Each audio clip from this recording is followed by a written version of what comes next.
Hello everyone, this is Michael, and today I'm on my rock and roll soapbox to talk about Led Zeppelin. Led Zeppelin, of course, are rock gods. They were the biggest, baddest band of the 1970s, ruling airwaves, record sales, and selling out arenas and stadiums throughout the world. They're one of the most popular, critically acclaimed, and influential bands, rock bands ever. Any band that uses drums and guitars as their primary instruments and have played music in the last 40 years were influenced by Led Zeppelin. In addition, you have a lot of cut and paste artists who have sampled their music throughout the years.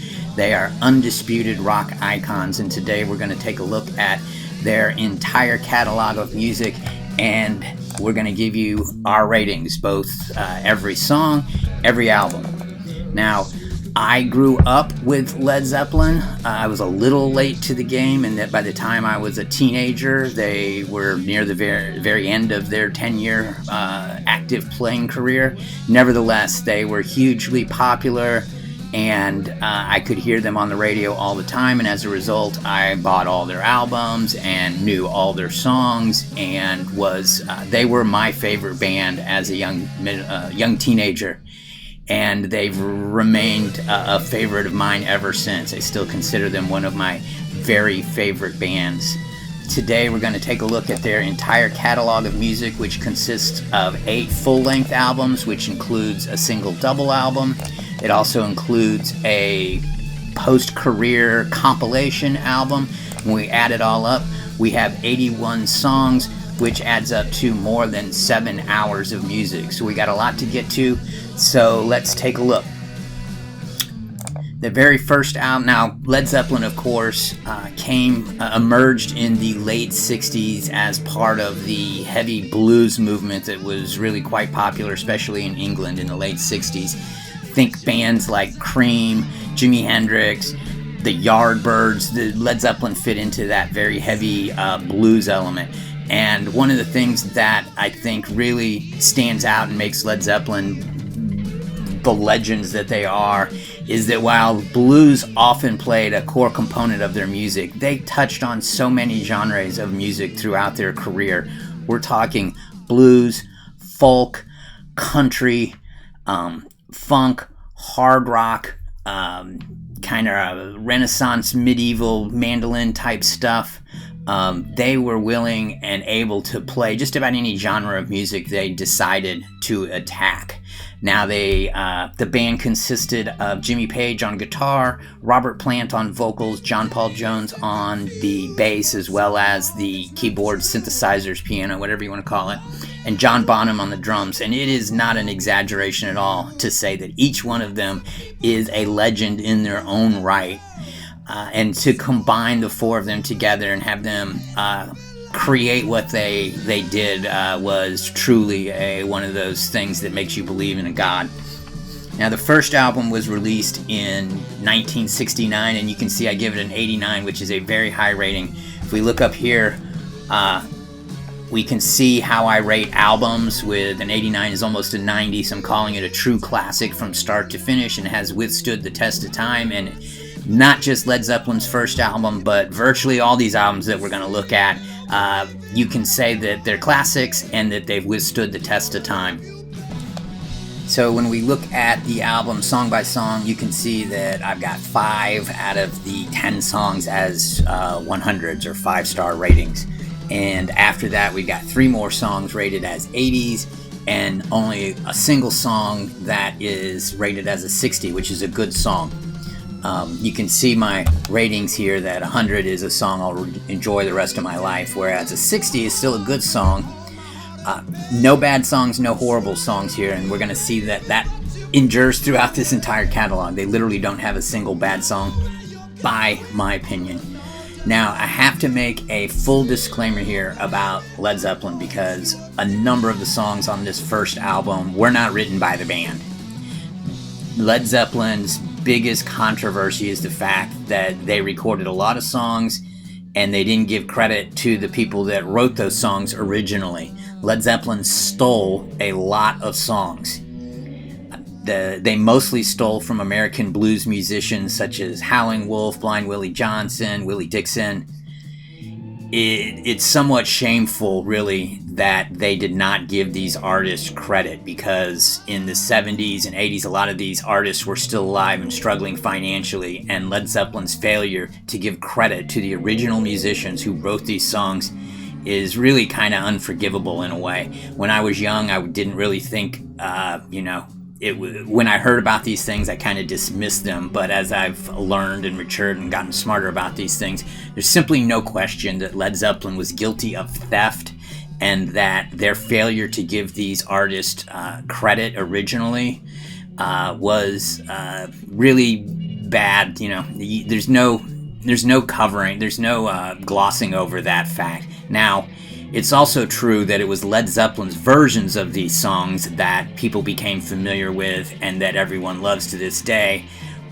You play the original versions of these songs, they sound nothing like what Led Zeppelin played, and they're not the kind of songs that other people that would have sold millions and tens of millions of records. Nevertheless, Led Zeppelin's failure to acknowledge this is a deep stain on their legacy. So, having said that, let's look at these songs individually. We can see that Good Times, Bad Times, which is a song we listened to before, is a great, short, energetic, high-energy opener. And in many ways, it was a great way for Led Zeppelin to kind of kick off their career and signal to the music listening public that, hey, we're here. Then you've got Babe, I'm Gonna Leave You, which is actually an old folk song. I'm not sure that anybody knows who wrote that originally. It goes back so far. But in the hands of Led Zeppelin, it's something completely different. We get a lot of things going on with this song. It's really a testament to Led Zeppelin here, where in this song they exhibit the element that, in my opinion, makes them so great, which is their ability to combine light and dark and transition between them effortlessly. And what do I mean by light and dark? You may have heard me describe this before, but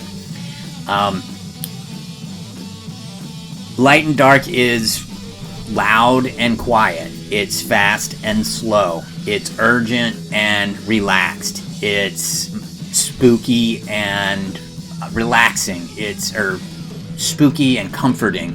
It's urgent and relaxed.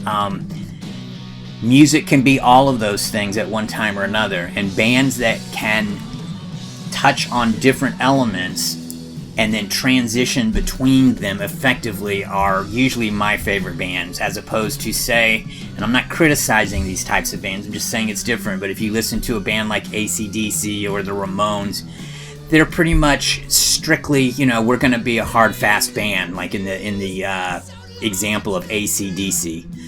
They slow it down occasionally, but there's not a lot of variety to the landscape that they essentially can paint. Led Zeppelin, on the other hand, can cover all of these areas, and Babe, I'm Gonna Leave You is a really good example of that, because it goes from a kind of quiet acoustic intro, and then it gets very urgent. Even though it's still using acoustic guitars, it also combines these psychedelic elements, and another signature element of Led Zeppelin song shows up in this song, in that we hear John Bonham's very creative, inventive drumming. John Bonham is a legend because, number one, his power is pretty much unmatched, or unsurpassed. I'm not going to say unmatched, but unsurpassed. He was a really strong drummer, and he combined it with these really clever, innovative ways of accenting the rest of the music that's going on. And that's very evident in this song. And you can see that I love it. I give it 100. You Shook Me this is a blues song. I forget who wrote it originally, but it is not a Led Zeppelin song. It's actually covered by a lot of bands at that time. I know Rod Stewart covered it. I think maybe the Yardbirds did previously. Really about as close to strict blues as Led Zeppelin gets, outside of Robert Plant's Banshee wails, which dominate throughout the song. You can see I only give it a 60 or a 3. It's not my favorite song. And then we get Dazed and Confused, which is also a traditional old blues song, It actually says, my notes say it was a folk song written by Jake Holmes. Now, when Jimmy Page was in the Yardbirds, they used to play that song then, and in the song is about a 6-minute rocker, so it's fairly long, and in the middle it features a quintessential Jimmy Page solo, including him using a violin bow to play his guitar, which became kind of one of his signature trademarks, in that in their concerts he would play guitar solos during Dazed and Confused and would use his violin bow to play the guitar. And it was really pretty cool and effective, and he could elicit some really cool, moody sounds out of it. Other people would say it's simply a trick that he had stolen from other people, because he wasn't the only person to have thought of that or to have done it, but he's definitely the one who made it such a big thing. After that, we get Your Time Is Gonna Come, which opens with a very church-style organ. So this is one example of John Paul Jones' contribution, and make no doubt about it, John Paul Jones was always a major contributor, even on songs when he wasn't credited. He not only played bass, but would play, like I say, piano, synthesizers, organs, mellotrons, whatever, anything with keys. He also was an accomplished guitar player, and would contribute acoustic guitars and use other stringed instruments like mandolins and things that I don't even know the name of. He was a very talented musician, and he also contributed many of the arrangements, which Led Zeppelin songs are really creatively arranged. Very frequently they do not adhere to standard verse, chorus, break, verse, chorus.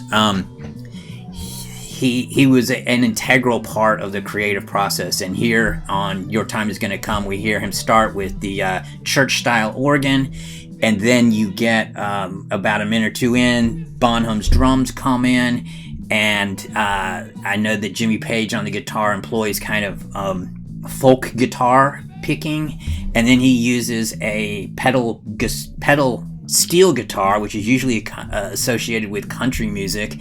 And again, listen to all this that we're throwing in there. We've talked about folk, we've talked about hard rock, we've talked about country, we're talking about playing guitars with violin bows. We got a guy who can play the bass, the keyboards, the piano, other acoustic instruments.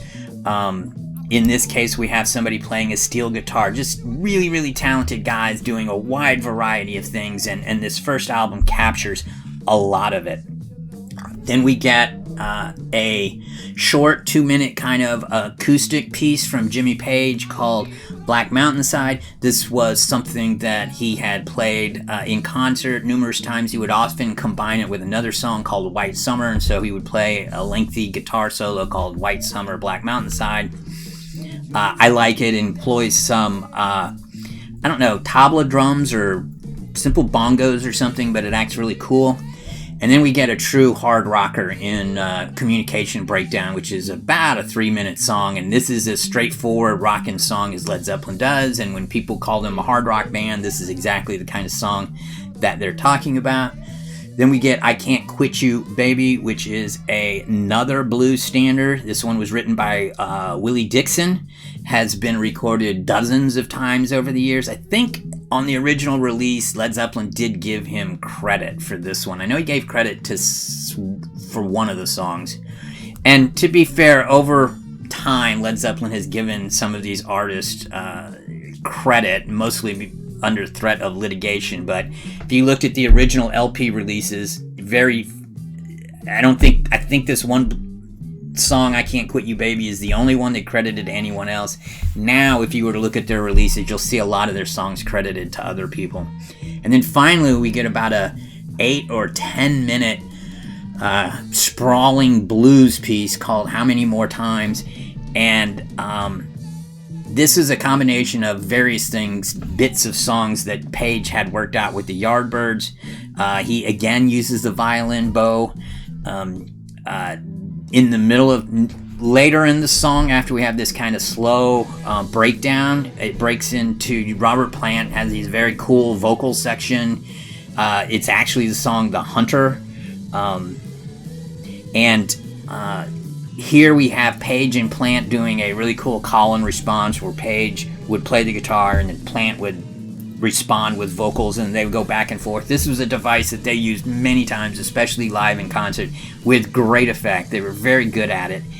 And the transitions in this song are real good examples of how Led Zeppelin can go from, like I say, hard to soft, or soft to hard, or loud to quiet, or quiet to loud. They use that very, very effectively in this song.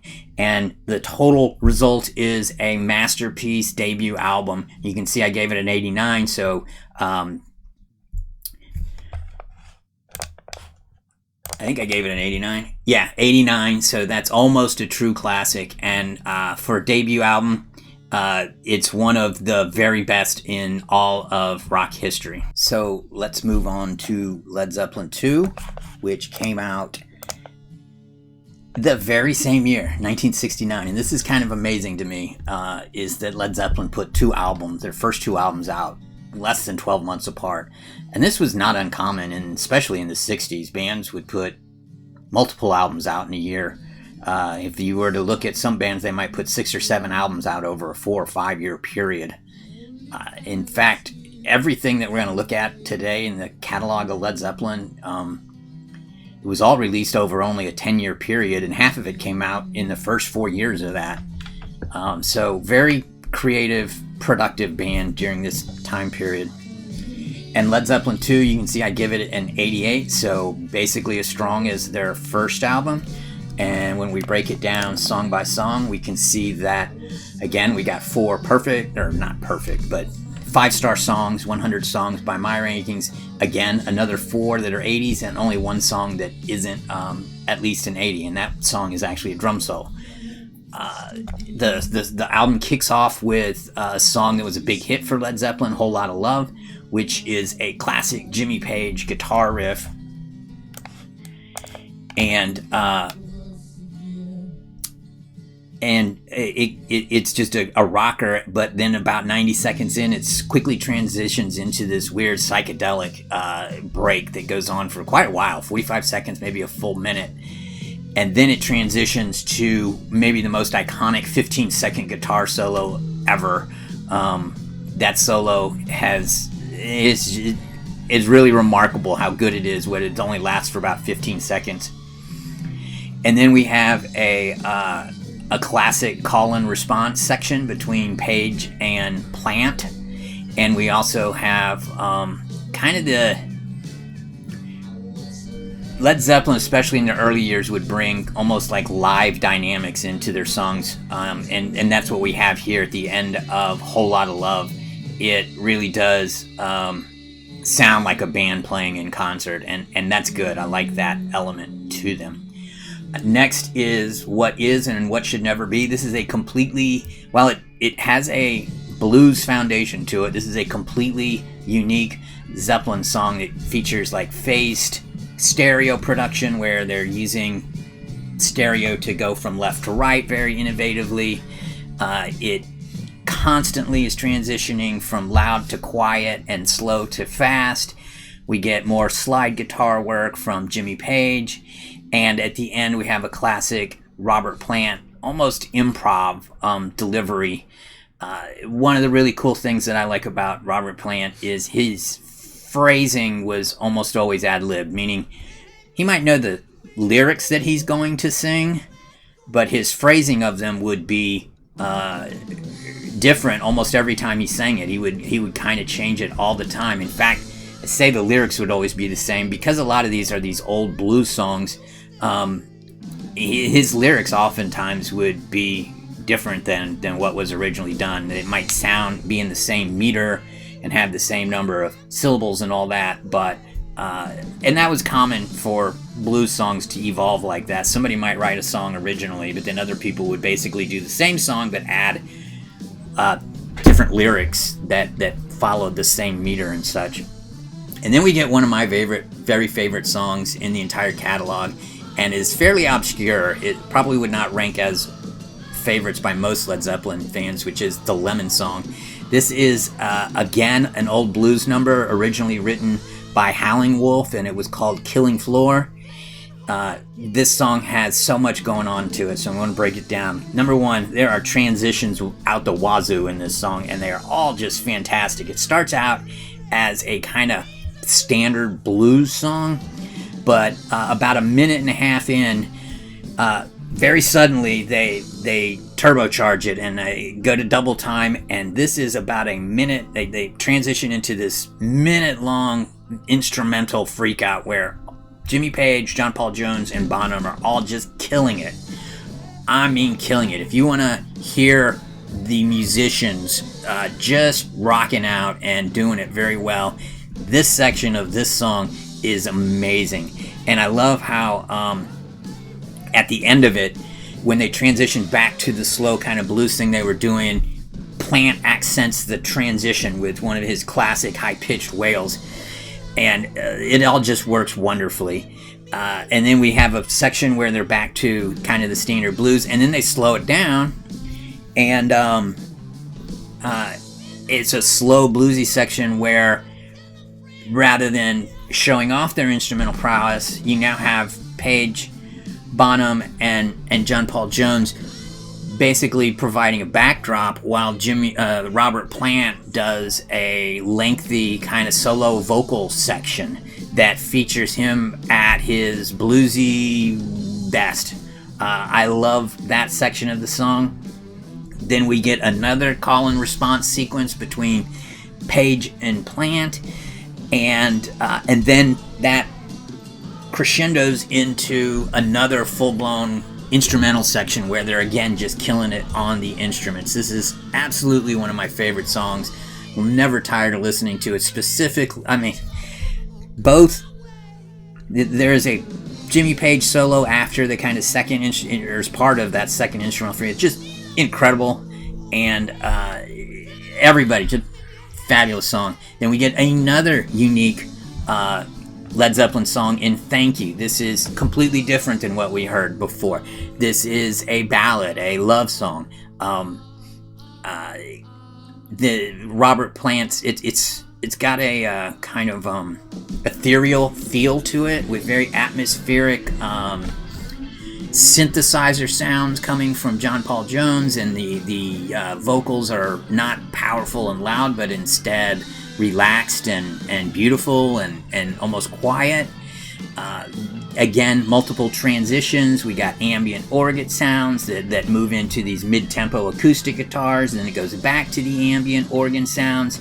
They're really delicate, beautiful songs. It also, when I talked about John Paul Jones and his arrangements, this song is one of those in that it doesn't follow a traditional arrangement at all. And then at the end, you have, I don't think it's the first instance of a false ending, but it's certainly one of the earlier instances in the rock music canon, and was arguably one of the most effective uses of a false ending, because you have a lengthy organ solo at the end, and then it just kind of fades away, and you think the song is over, and then despite multiple seconds of silence, then the organ comes back in and slowly builds up, and it's not a big thing, but it's one of those little accents that just makes Led Zeppelin unique and makes their songs so good.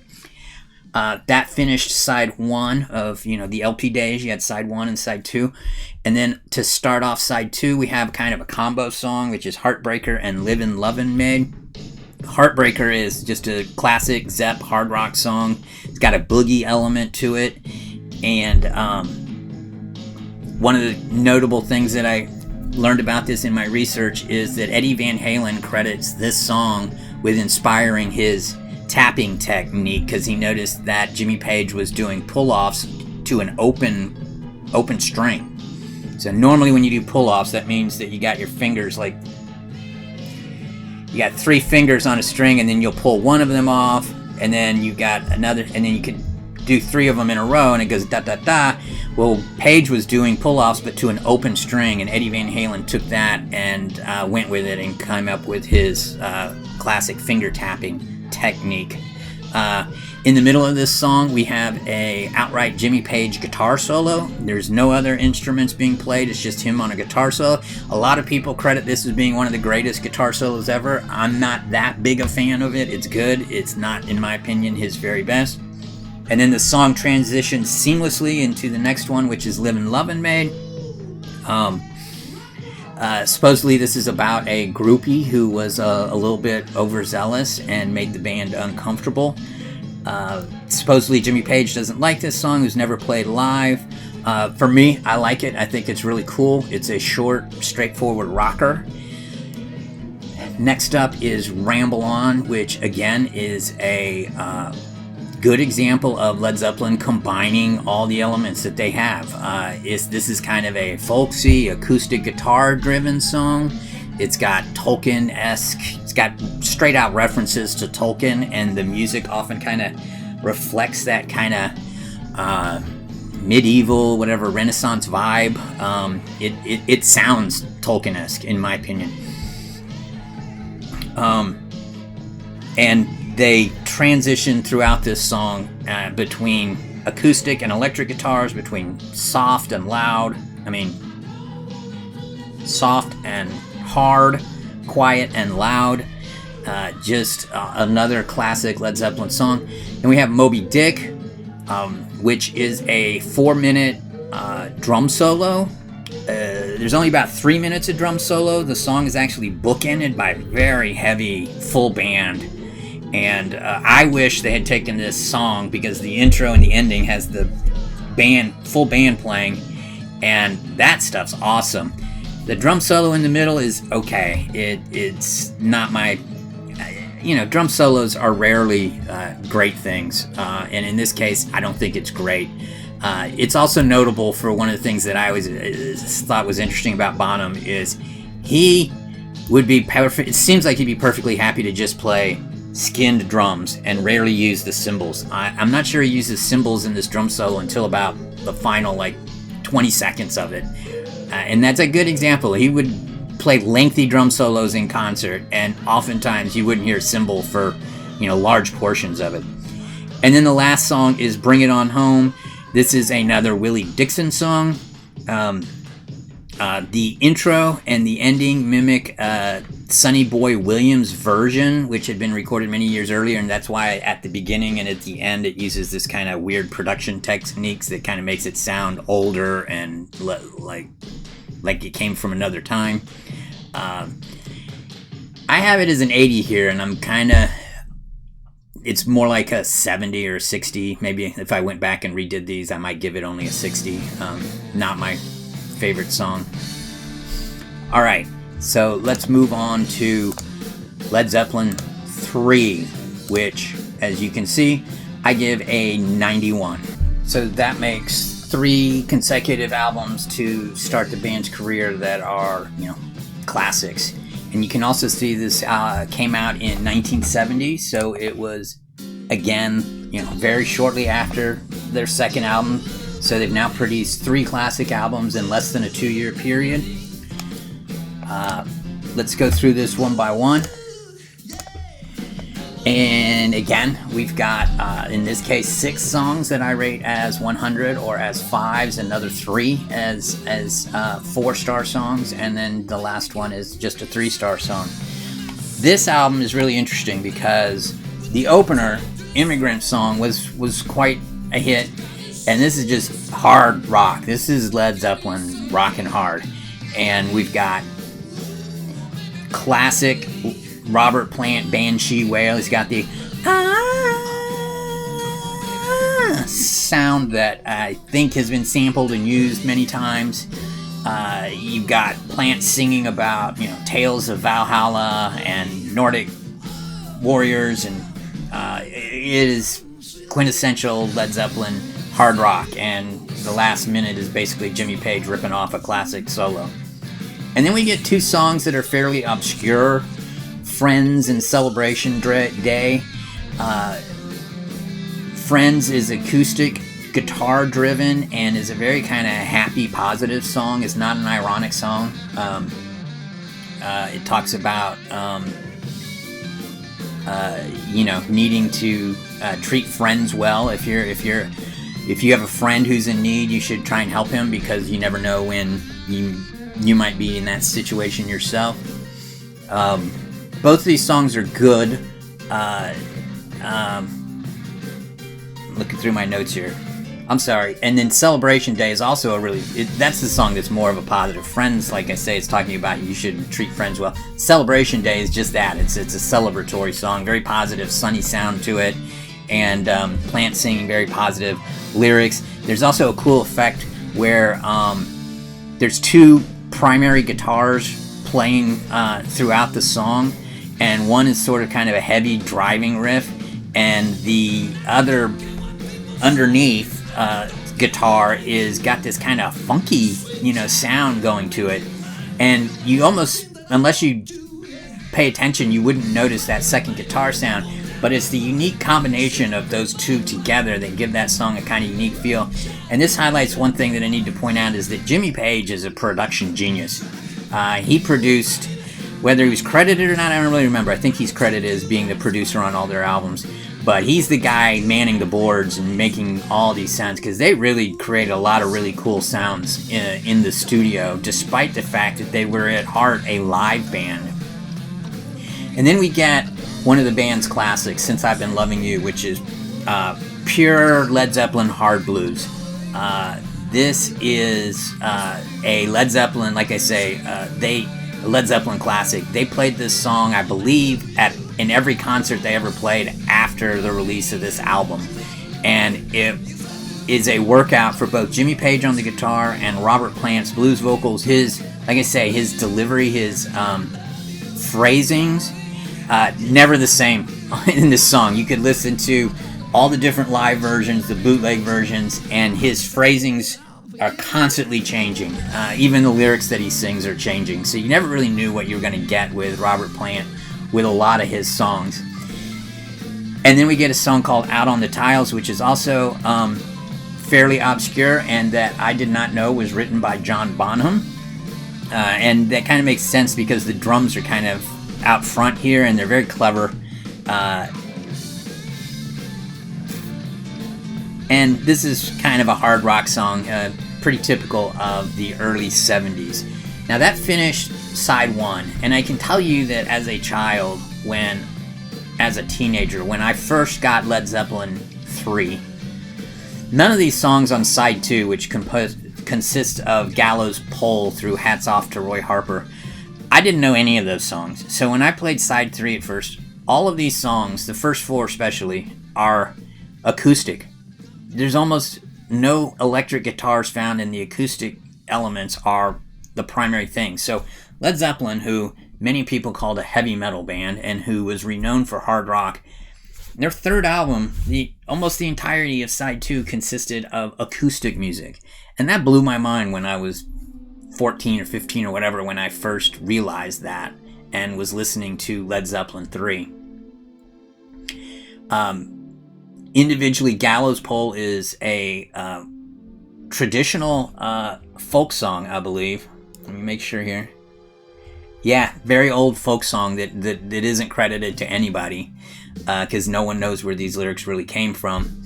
And this is the classic tale of a man who's about to be hung, and he's begging the hangman to wait and see if a family member or friend will come and essentially bribe the hangman, which apparently was a pretty common thing, that if you were about to be hung, you could try and buy your way out of it. While that tale is common throughout all these versions of Gallows Pole that have been played over the years, Led Zeppelin did a little twist on it where at the end the narrator's sister comes and bribes the hangman and gives him all kinds of cool stuff, and the hangman lets our narrator live but hung his sister instead. So kind of a dark song, but really, really cool. It's a really good example of Led Zeppelin building a song, because at the beginning it's fairly sparse and quiet and you're hearing only a few instruments, and then as the song progresses you hear more and more sounds, more instruments, and they build on top of each other until at the end it's a lot going on to create this kind of soundscape. In concert, when they played this when they were doing Page and Plant together in the mid-90s, and they had a full kind of world band backing them up, this song was really outstanding. And then we get 3 consecutive very acoustic songs: Tangerine, That's the Way, and Brawny R Stomp. And Tangerine is just a pure ballad. It's a folk ballad. And we've got acoustic guitar, we got slide guitar, we've got double-tracked acoustic guitars. We've got a pedal steel guitar that works like a lead guitar. And then at the end, it's been a slow, kind of contemplative song through most of it. And then at the end, it gets more energetic. And a simple thing like Robert Plant banging a tambourine at the end brings an energy and an urgency to the song that was missing before, and it kind of ends up rocking a little bit.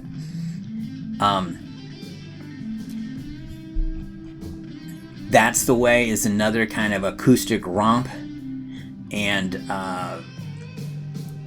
just a classic Led Zeppelin acoustic rocker, and it works very, very well. And then finally we get Brawny R Stomp, which is just a pure kind of hoedown. Like, it's a vehicle for Jimmy Page to employ some very fast acoustic guitar playing, and then Robert Plant's vocals are kind of the center here. And what's interesting is it's a simple song about him going on a walk with his dog, which is a blue-eyed merle. I had never heard of a merle before, and throughout most of my young life, I thought he was saying blue-eyed girl, so what do I know? You also have very, very simple drumming that even I could do if I had to, so it's an example of Bonham restraining himself and not doing all of his little clever things that he usually likes to do. And the last song is a song that I don't like that much. Hats Off to Roy Harper. It's got kind of a... it's got an acoustic slide guitar that I don't like the sound of, and the vocals have this weird phased effect going on that I'm also not a fan of.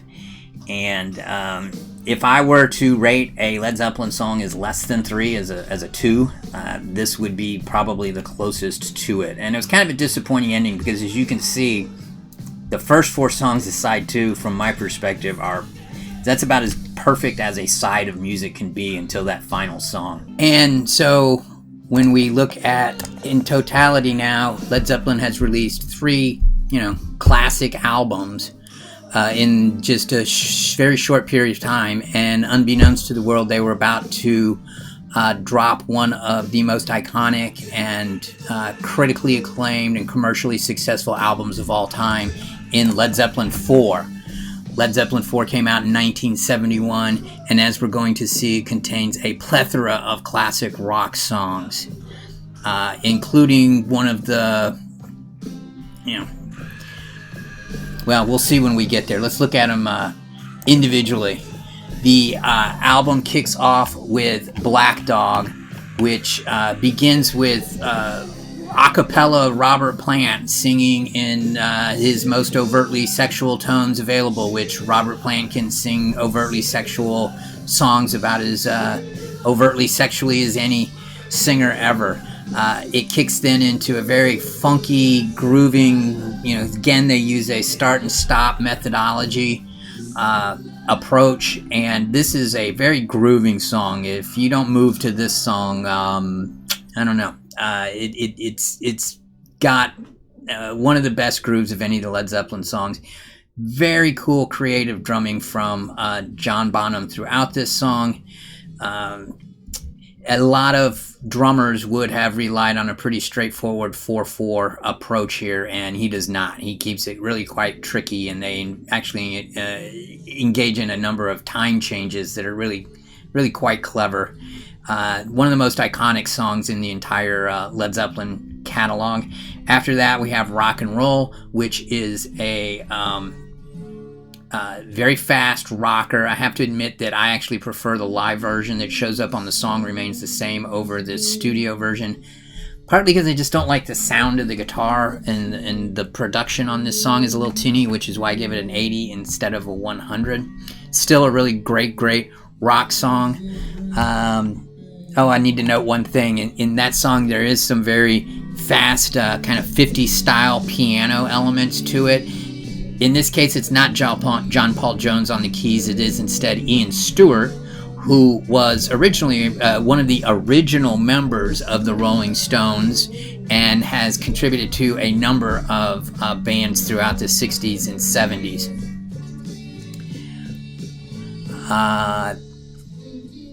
I also have to say this, that the beginning of rock and roll has a quintessential classic John Bonham drum solo opening. I mean, I say drum solo, it's just a little 5-second thing, but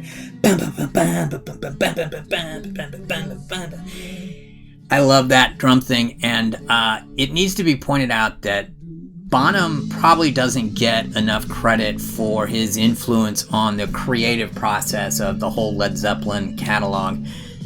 All of the members have commented since then that his drumming was often the foundation of songs, or that he would play the songs one way, and then as they were working through them, he would change how he was playing the drums, and it would fundamentally change the tone and feel of the song. And this song in particular is one they credited with, that his drumming was basically the foundation of that song. Third song is a uniquely Led Zeppelin song. This is the Battle of Evermore. This is completely acoustic. There are no electric guitars. There's no drums. There's no bass guitar. So you got Jimmy Page on acoustics and John Paul Jones playing. In concert, he would play this 3-necked guitar thing. I don't know what it is, and I don't know what exactly he's playing here. This song is unique. It has a very kind of Renaissance feel to it. It's got Tolkien references, Tolkien again in the lyrics. It's very dramatic. It also has a guest singer, Sandy Denny, I think that's her name. She I forget the band that she played with. Fairport Convention, maybe? I'm not sure. I should have looked that up and figured it out. I don't believe that is the only time that Led Zeppelin ever employed a outside vocalist. Sandy Denny. And it was really cool the way they did it, because Robert Plant essentially plays the narrator telling this story of an area going to war, essentially. And Sandy Denny's contribution was to be like the town crier telling the people, flee or pick up your arms, and works brilliantly. Totally unique song. Is after these two fast, hard rocking songs, to then come in with this Renaissance sounding, purely acoustic song with this dramatic storytelling element to it. Really great. And then we have the granddaddy of them all, Stairway to Heaven. Stairway to Heaven is arguably the most played and the most overplayed song in rock history. If you grew up in the 70s and listened to any kind of rock radio, you heard Stairway to Heaven a lot. It was really played all the time, which is really surprising because it's over 8 minutes long, and there's no drums for the first 4 minutes. It's just Page playing an acoustic guitar and Plant singing an occasional bass that accents it. And it's not until about the 4.5 minute that Bonham's drums kick in, and then from that point it progresses really quite quickly. And checking my notes here. And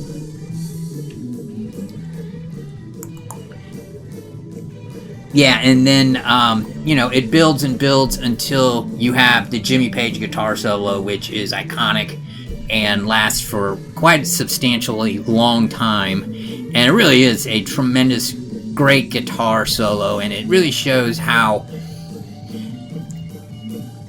Jimmy Page's guitar patterns were really, really innovative, and he could combine fast and yet emotion in a way that a lot of times, once we got into the 80s with a lot of the heavy metal guitarists that were really technically capable, Van Halen and those guys later, oftentimes, while technically they were wizards, oftentimes the emotion wasn't there.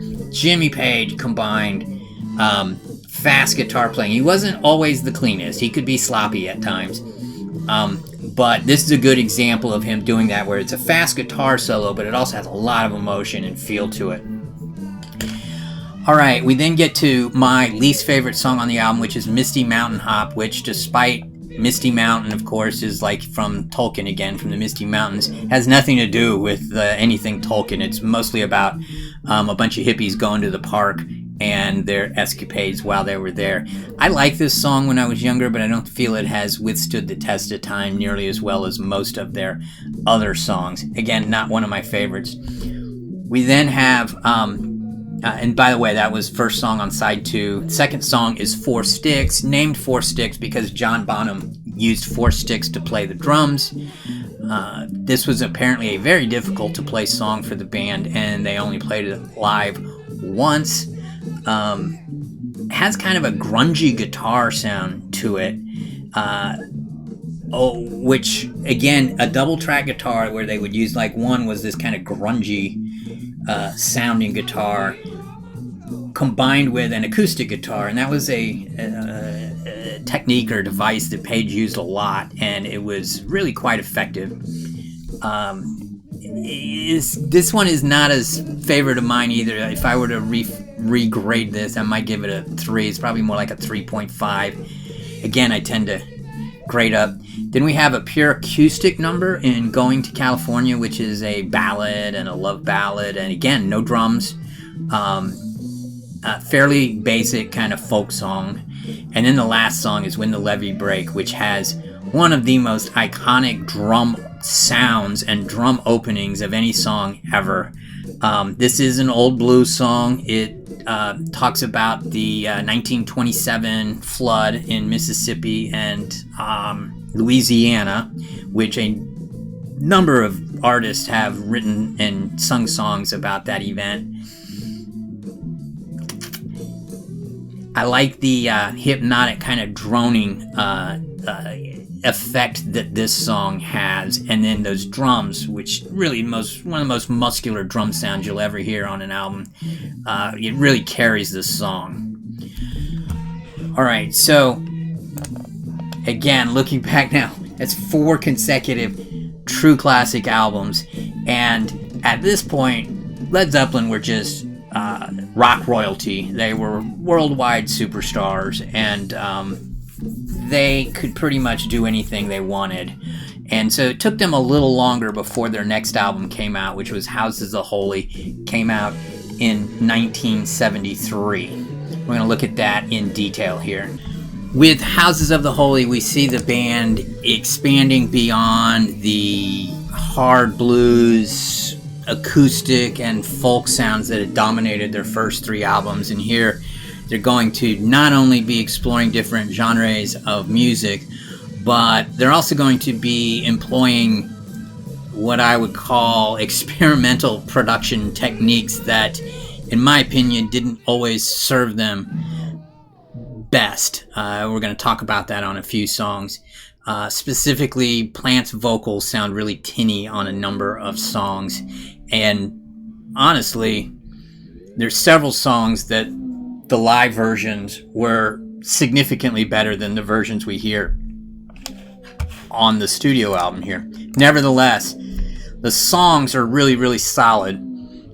You'll note that here we've got more 80 songs than 100 songs, which I think is the first time that's happened, where we've only got 2 songs that rate us 5, and that's, I think, the fewest we've had so far, but nothing below an 80. So this is a very solid album from beginning to end.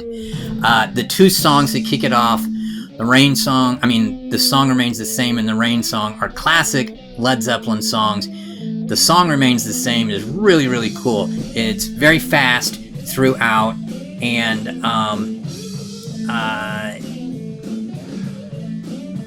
it's very dynamic. It's got time changes. It tells a story that takes the listener on a journey. When I say tells a story, I don't mean the lyrics are what tells the story. It's that the music tells the story and takes that listener on a journey. And Led Zeppelin was really quite good at that. It's very dynamic. There's time changes. It's got these very positive, uplifting vocals. Really cool arrangement that's unique. Like, if you can find, I'd like to see a real somebody who's a trained musician and knows how to do this, chart this song out from an arrangement perspective, because it seems to go all over the place to me. Really, really outstanding song. It would be 100 for me if it wasn't for the production. I much prefer the live version, which sounds a little more raw.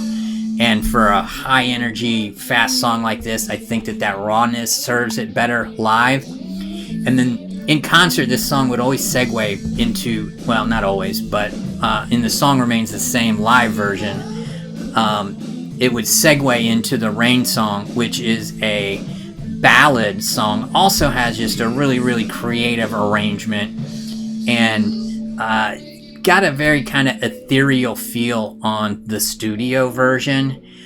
And it's acoustic driven ballad.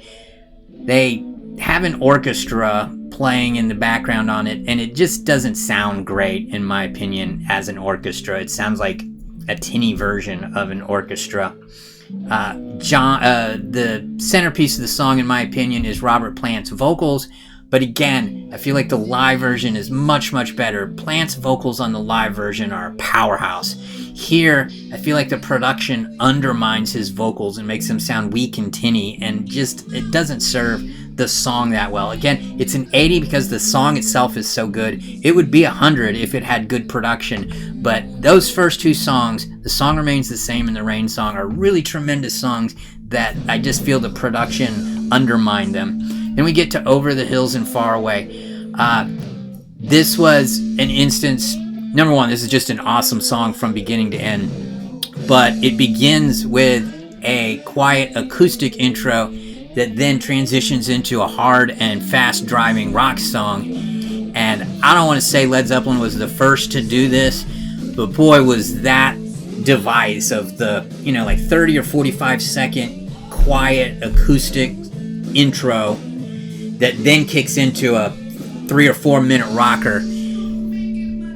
That's been done a zillion times since then, and like I said, I don't think Led Zeppelin was the first one to ever do it. I'm sure somebody could find instances of it before, but I feel like this version, this particular song, kind of made that popular. Just a great, great song.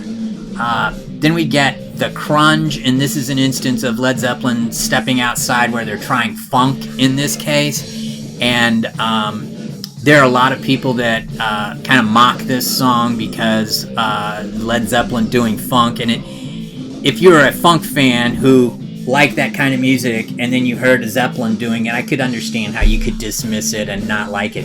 It works for me though. It's got these funky elements, but it's still pure Zeppelin. So yeah, I can understand if other people don't like it. I really can, but it does work for me. Now we get over to side 2, Dancing Days. This is a classic feel-good song. Every time I hear this song, I think of like driving down the road on a summer's day, just feeling good, everything going well. It's kind of the epitome of a feel-good 4-minute rocker kind of thing, where you end up pushing your pedal to the metal and turning the sound up.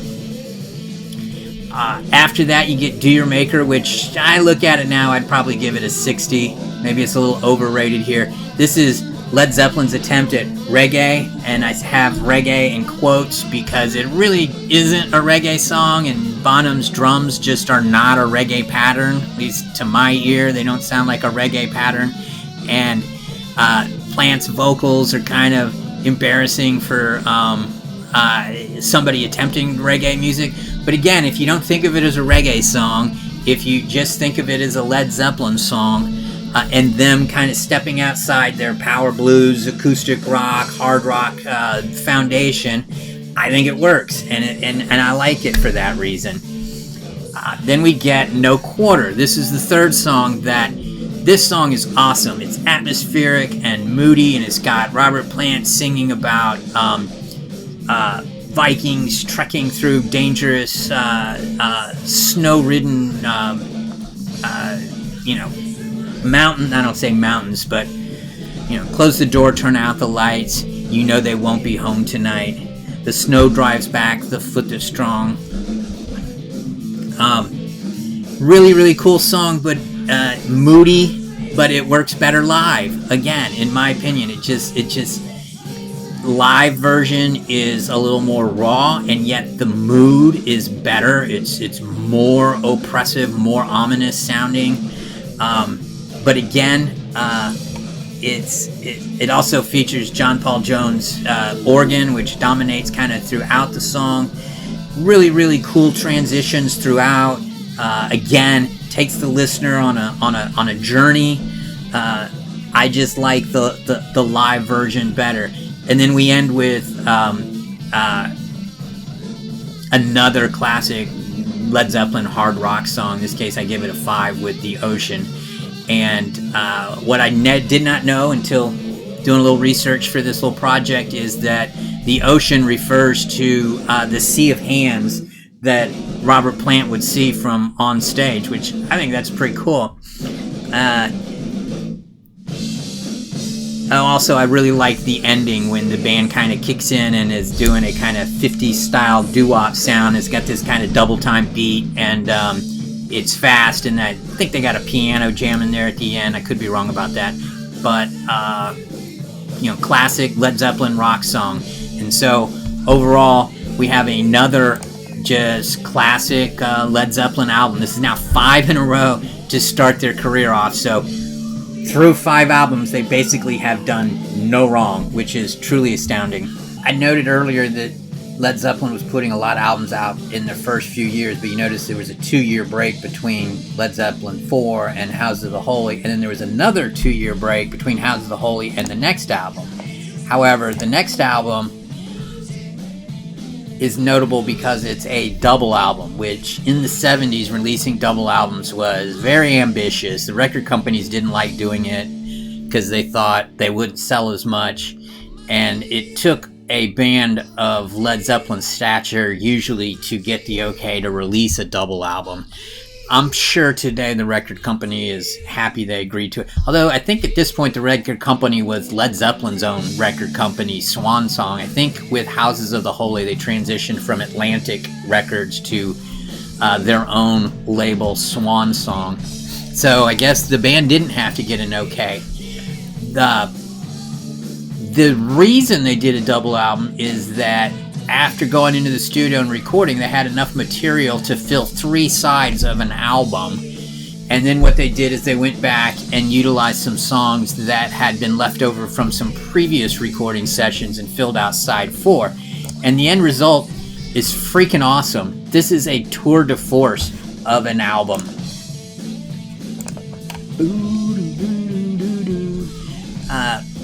It did take a long time to record, from what I understand, and the end result is a sprawling, ambitious album that spans a good half dozen genres of music, and for the most part, I just feel they're killing it throughout. It also includes one of the most iconic songs of their entire catalog, and another song that was a classic rock staple and has been sampled many times. We'll get to that in a minute. I was surprised, and if Wikipedia is to be believed, John Bonham again played a significant role in the writing process. So because it's a double album, we have a lot of songs to go through. Custard Pie and The Rover kick things off, and both are pretty standard hard rockers. Custard Pie reminds me of some of the early blues songs that they played, but much more focused and mature, and without as many histrionics from Robert Plant as we used to have. More of a refined approach on the vocals by Plant. The third song, In My Time of Dying, is actually what we're listening to here. This is originally a gospel song by Blind Willie Johnson. This is the longest studio song in the catalog, I believe. This is an instance where Jimmy Page is using a slide guitar throughout. Also, again, employs that kind of start-stop mechanic that they've used a lot, and this is the end of the song we're hearing now. But Robert Plant, throughout the last couple minutes, is just kind of going off on what seems like ad-libbing his lyrics, as he did many times, and this is a good example of that. Just one of my favorite albums on the entire catalog, and they played this song live quite a bit, and the live versions are really outstanding as well. Then one of the little things that made Led Zeppelin is they just released an album called HouseOfTheHoly. So of course on the album called PhysicalGraffiti, they release a song called HouseOfTheHoly. Those little weird things kind of just added to the kind of the image of the band as being unique and different. And HouseOfTheHoly is another, pretty straightforward rocker, followed up by Trampled Underfoot. Trampled Underfoot is a very funky song, and it features a lot of organ or mellotron or synthesizers, I don't know what, from John Paul Jones, and also features a ripping Jimmy Page guitar solo. The lyrics are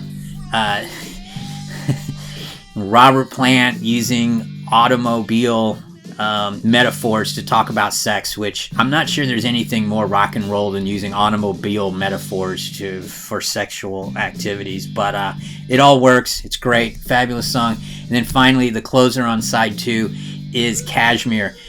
If Stairway to Heaven was the most played and overplayed song on the radio in the last 50 years, Kashmir has got to be up there. It's a really cool song. It's got this Eastern influence sound. It's got its orchestral backing. It's got a very interesting arrangement.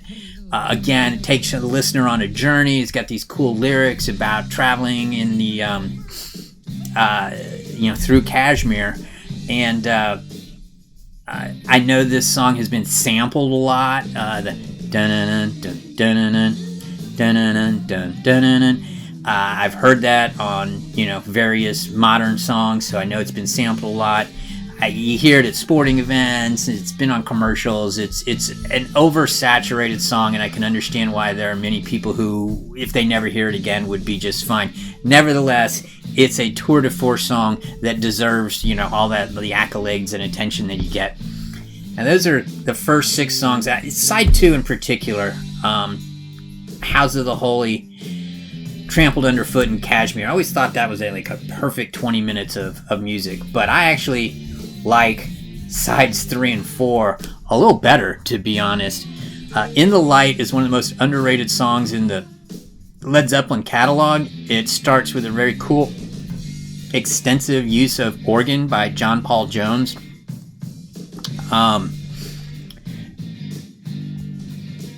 His song has kind of a dirge-like quality to it that I think works really well, and it's just got a lot of dynamics to it that I think are really great. Very cool arrangement. Again, song is followed by Bron-Y-Aur, which is another short 2-minute acoustic guitar piece from Jimmy Page, fairly delicate. Nothing special, but I also like it a lot. Then we get Down by the Seaside, which is as country as Led Zeppelin gets, and this is quiet, kind of slow country. I think, this is where Jimmy Page is using a pedal steel guitar throughout. And then the thing that really makes this song is in the middle. They have a break, and they go to double time, and it goes fast, and then it comes back and goes to the slow kind of country sound. My only complaint about this song is it goes on too long. I think it's about nearly 7 minutes long. I think it would have been better as a 4 or 5 minute song. Then we get 10 Years Gone, which is a very underrated song in my opinion. This is one of my top 10 songs in the entire catalog. Great example of light and dark, like I was talked about earlier. It starts out very quiet and contemplative. It's got a tremendous arrangement again. It changes into where it's going fast, and then it comes back. The lyrics talk about longing for another time, another place. Perfect example of Led Zeppelin's dynamic ability, or Led Zeppelin's ability to create these dynamic songs. Again, fairly lengthy. I think that's a good 7-minute song. That concluded side 3, and then side 4 is a collection of songs that were excerpts from other albums. And you can kind of understand because some of these songs are a little bit silly and maybe not as refined as the songs that appeared on the album. Night Flight is a high energy song.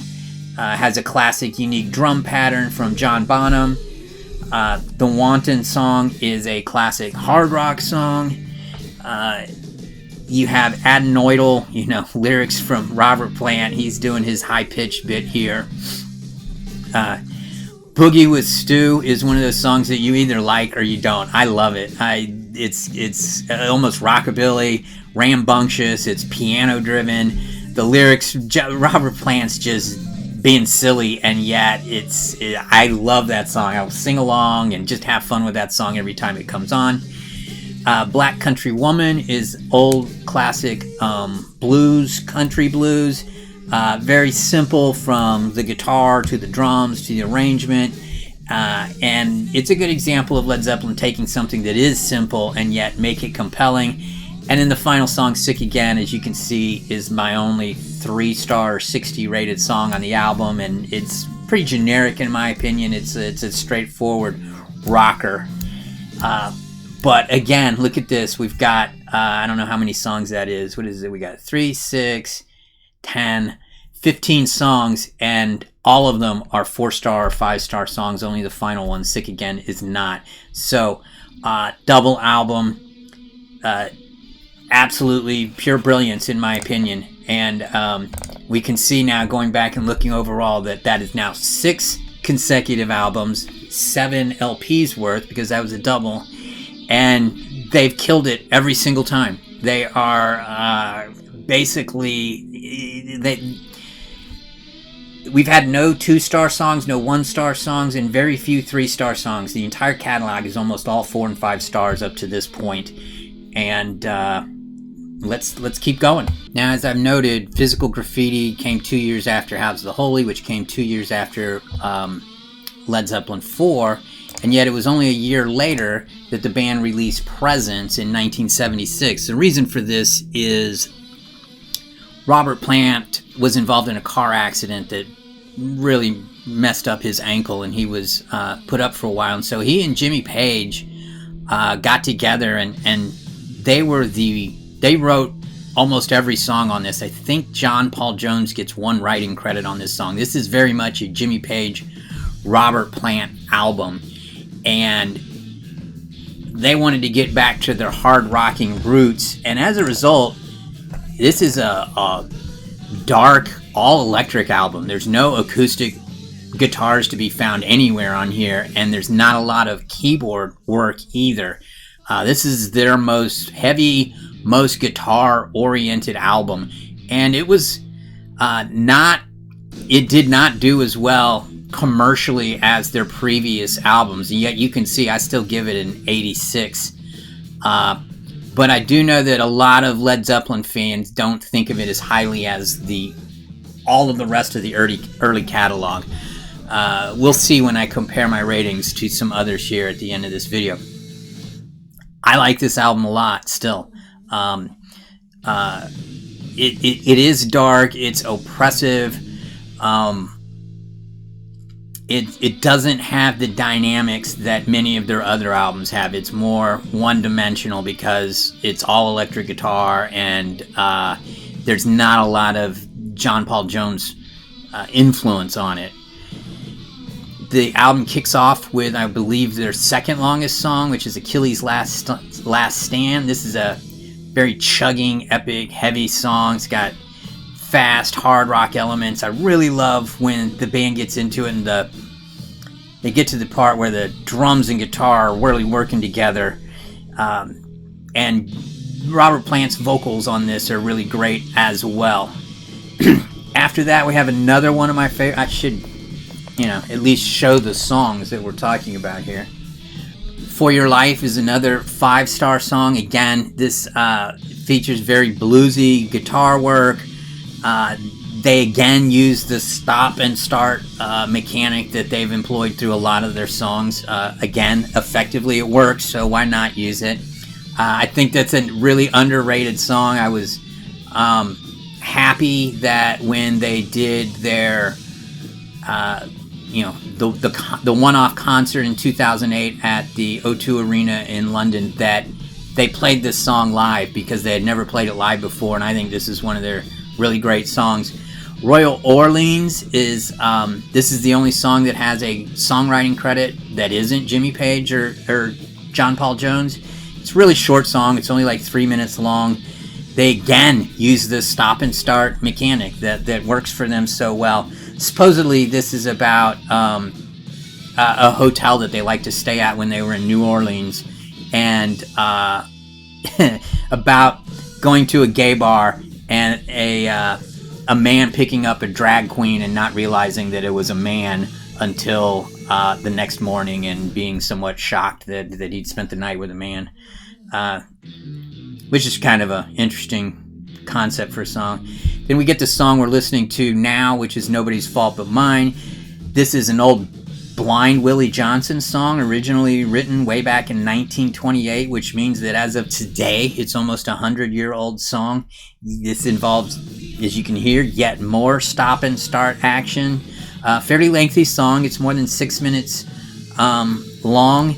Also, my favorite part is there's a lengthy jam section where Robert Plant is wailing on the harmonica, and the drums are just killing it.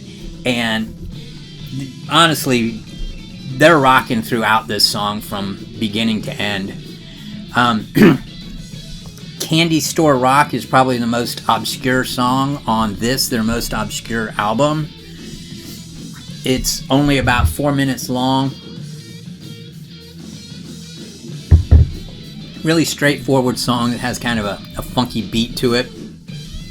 Then we get Hot's On For Nowhere.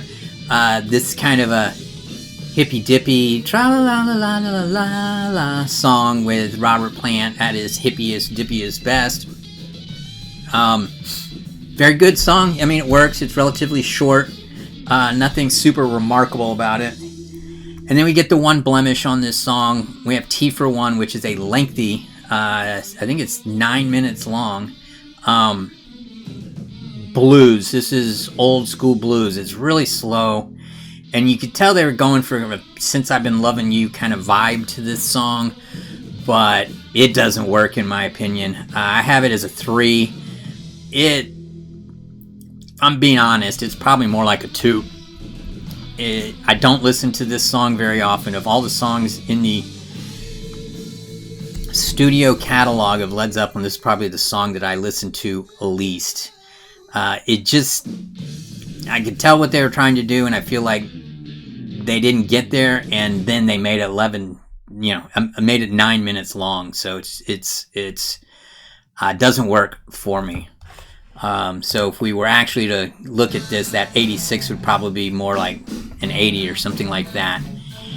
And we've now done, what is that, 6, 7 albums, 8 LPs worth, and they still haven't, really missed just an outstandingly consistent, impressive catalog up to this point. And so we get to 1978's InThroughTheOutDoor.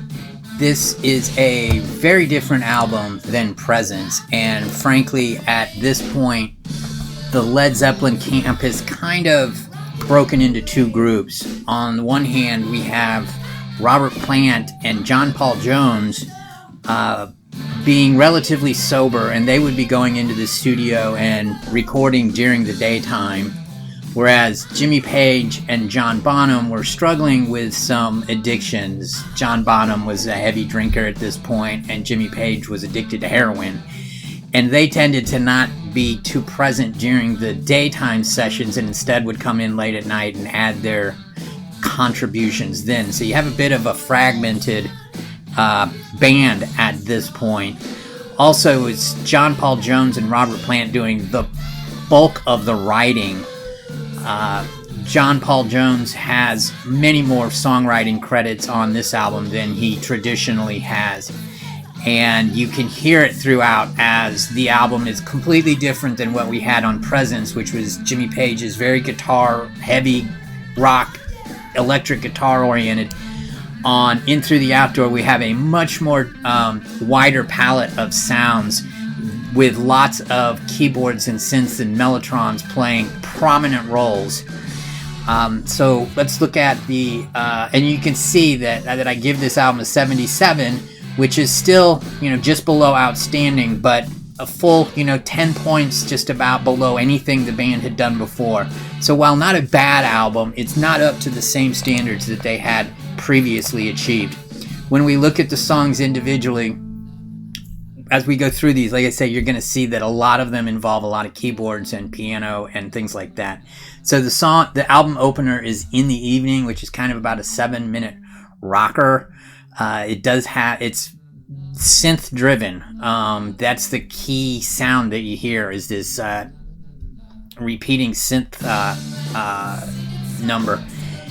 It does feature a breakdown in the middle, which is much needed, because without that breakdown, this would be a very monotonous song. It's really interesting. When I went back and listened to this, it seemed to me that this sounded more like a Robert Plant solo song that would have fit very well on his first solo album, as opposed to a Led Zeppelin song. Next up, we get Southbound Soiree, which this is almost like a rockabilly album. It's very high, or a rockabilly song. It's very high energy. Piano playing a dominant role here. The guitar is accenting the piano, as opposed to historically within Led Zeppelin, the piano had accented the guitar. So we got those roles reversed here. And because this is a rockabilly album, Robert Plant just kills it. I mean, he can sing those kind of songs just as well as anybody, and he adds all his clever phrasings and hey-heys and baby-babies and all that, and he kills it on this song. This is one of only 2 songs in the entire Led Zeppelin catalog where Jimmy Page does not get a songwriting credit, so that's interesting. It doesn't prevent him from ripping off a great solo, but not a songwriting credit, which is unusual.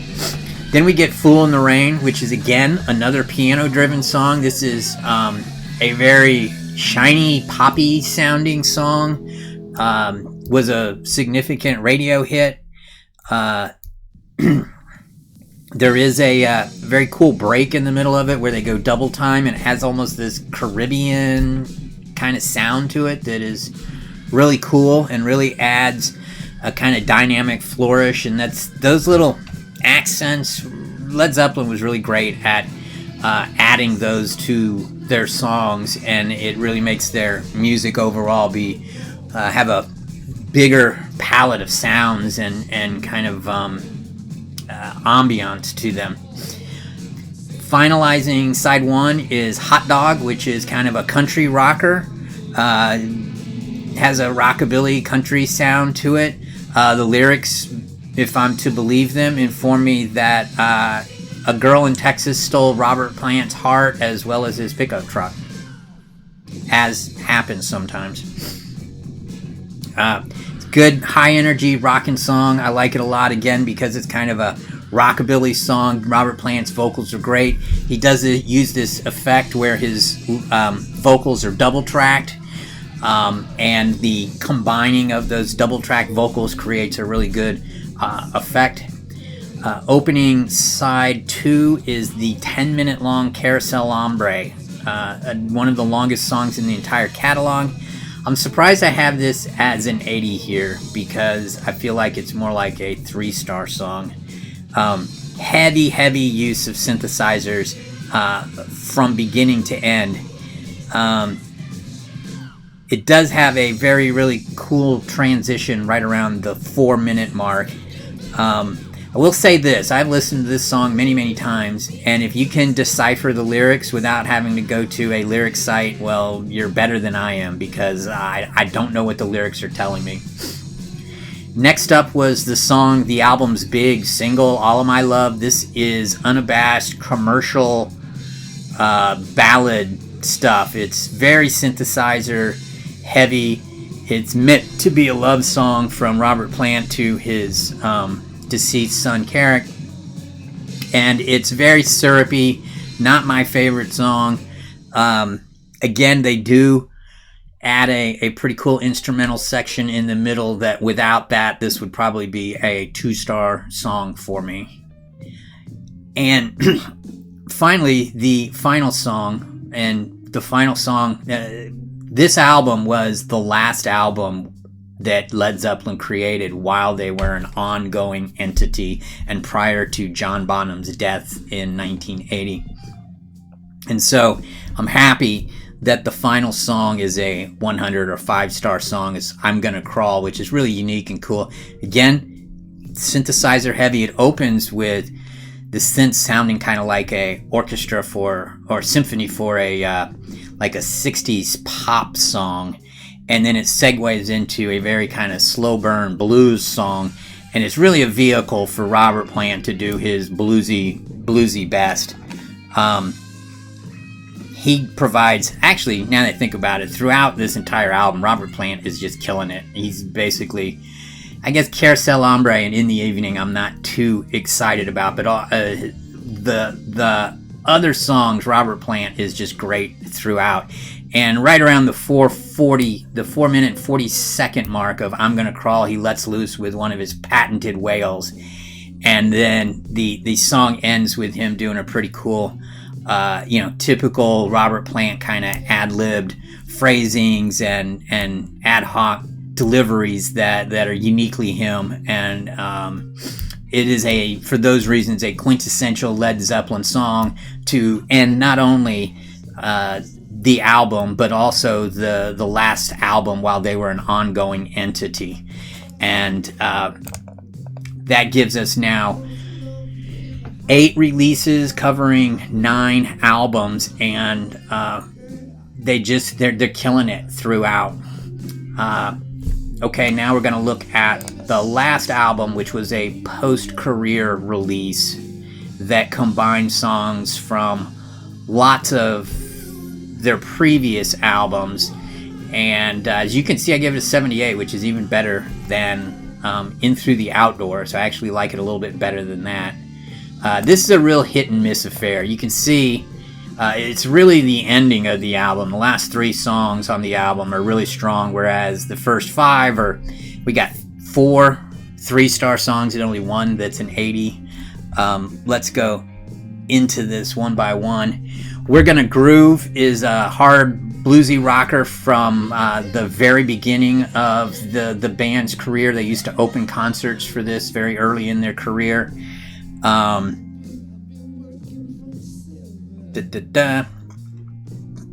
Don't have much more to say about that. Poor Tom.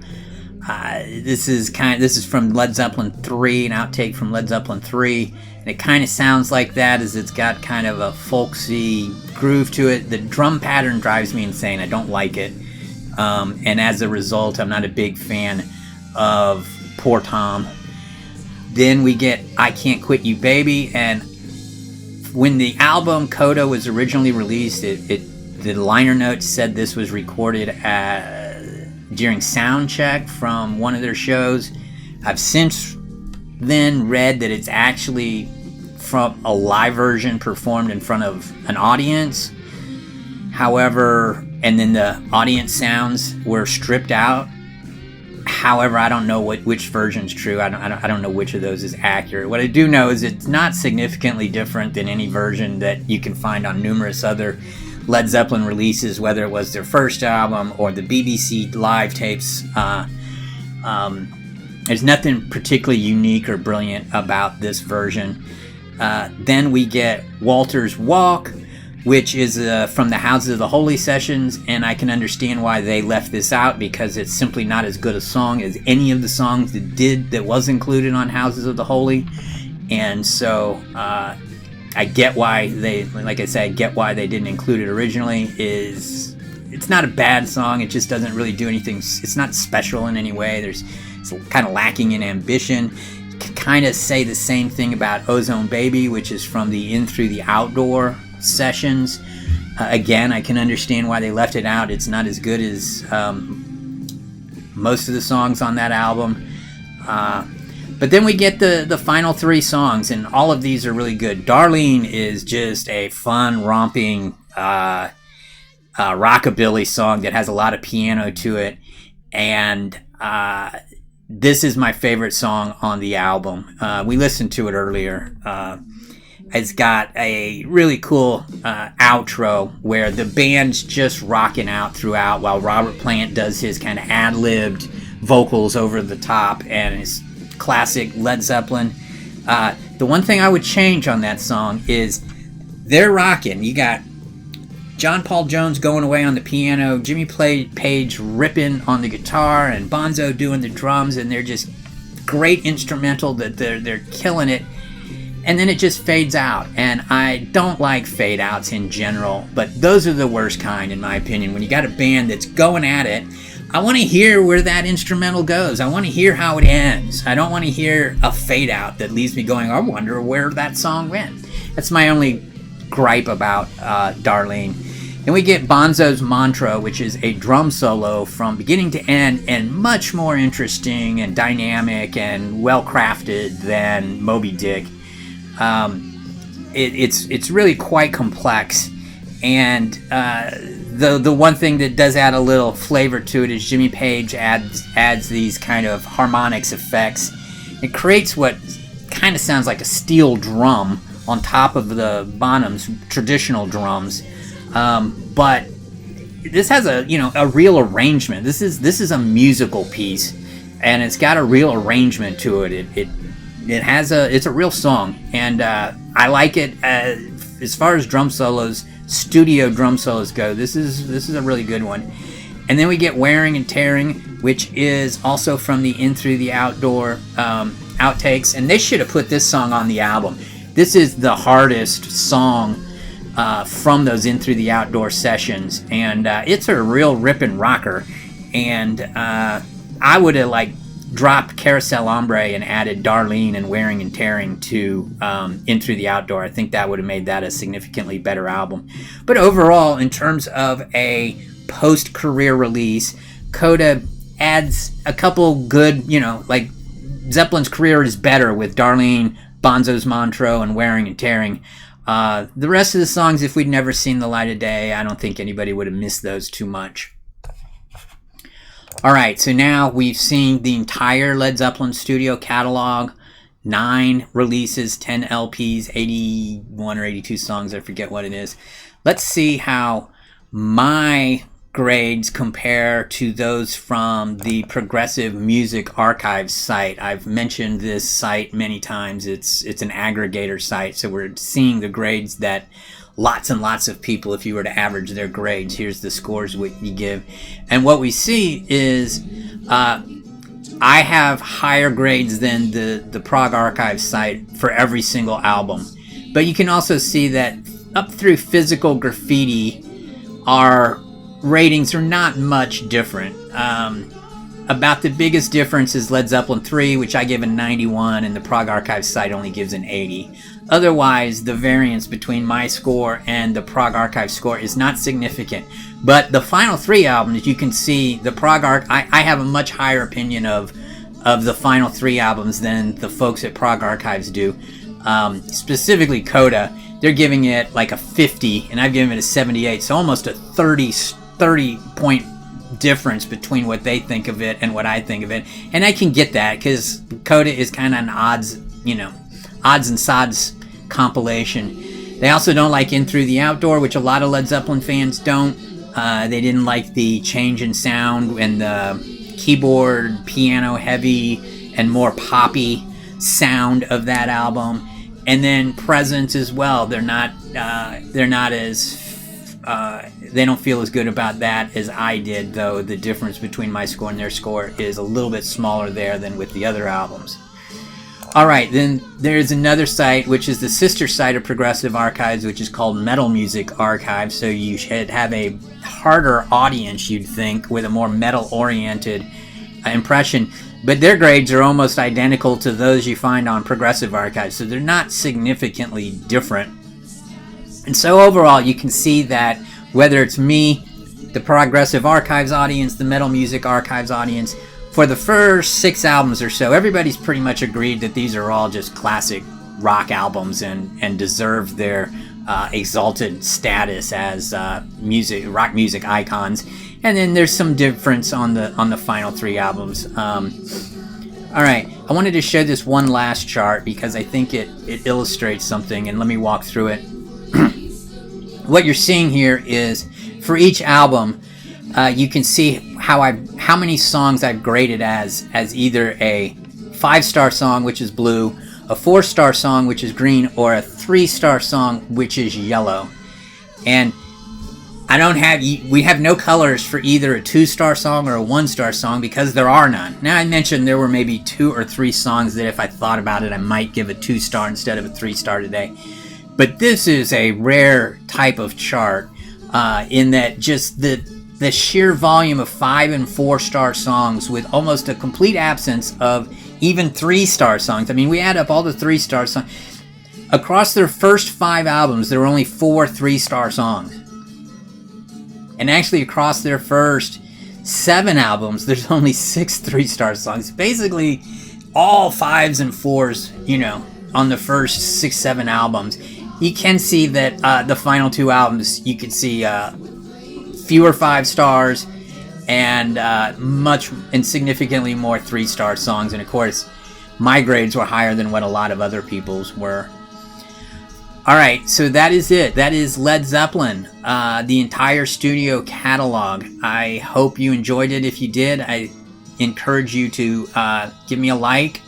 If you've been through this entire hour plus whatever, you must have liked the video, I hope. And subscribe so you know next time I'm on my rock and roll soapbox opining about rock music. Thank you, I'm out.